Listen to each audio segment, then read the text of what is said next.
Yun guys, sensyo na medyo maingay. Kasi meron ako kasing nakita ngayon na bagong pakain sa manok. So sabi ko, bakit hindi ko subukan? So yun pakain. Medyo marami na kain nila kanina. Hindi ko na i-video agad kasi ingay ng mga baboy ko. So tinry ko itong itong concentrate kung tawagin sa mga tindahan. Pagkain ng manok. Ito yan Yan. So nag-try tayo magpakain na ito. Kasi mura kasi siya guys. Sa tindahan mabibili mo siya ng 37 pesos per kilo ng itlog na naman 37 pesos per kilo versus dun sa binibili ko na na Integra 3000. Parang nasa 40 pesos ata per kilo yun ang bili ko. Wala, tinatry ko lang kasi alam ko pagka ganyan kasi kinakain nila mga seeds, medyo matagal silang magutom. Saka pansin ko kasi dun sa Integra na pinapakain ko sa kanila, parang hindi sila tumataba. I mean, hindi nagiging maganda. Manipis yung manipis yung pitcho nila. Nakalitaw.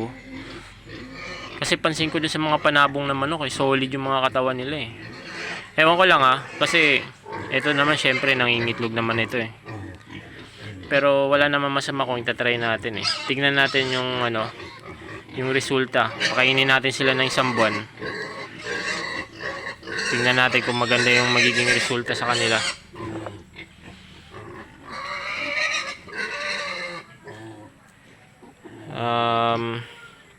Sana maging maganda yung resulta ng concentrate sa kanila. Medyo marami rin na kain nila isang dakot yung nilagay ko Tanghali naman kasi ngayon hindi naman kasi kumbaga merienda lang nila, kaya hindi masyadong marami. Mamayang hapon titingnan natin kung mauubos nila yung bibigay ko. Pero gagawin kong gradually lang yung pagpapakain ng concentrate kasi hindi naman sila sanay kumain yan Tatry pa lang natin.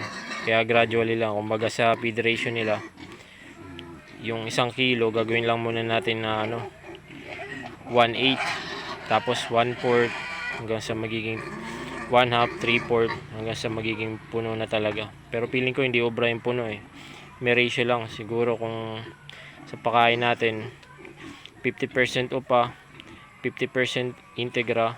Ngayon gagawin nating 33% bawat upa, 33%, tapos Integra 33%, tapos 33% din na concentrate. Ganun ang gagawin ko pag sanay na silang kumain. Halika dito. Ang ganda naman yung pangangatawan nila, kaya lang mas siguro baka lang naman maging maganda kapag inanuhan natin, binigyan natin sila ng concentrate. Ganda na ito ganda na itsura nya.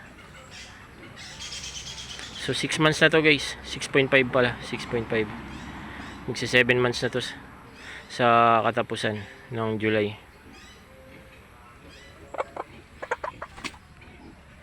Tapos yung tubig natin, naglalagay tayo ng Bitmin Pro.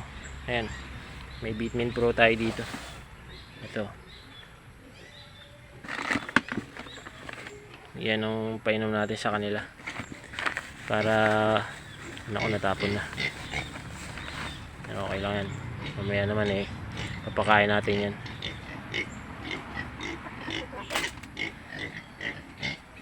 So yun lang guys, in-update ko lang kayo mga practices ko dito sa farm. Baka kasi meron pang mas magaling, hindi ko naman sinasabi magaling na ako. Baka lang naman may mag-comment sa akin na magpayo sa akin, may bigay ng advice, ganito gawin ko. Pero kasi ako, gusto ko kasi i-try.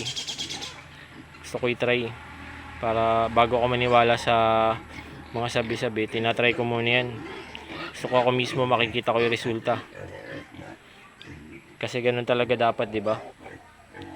Try natin bago tayo maniwala sa mga sabi-sabi. So yun lang guys. Salamat.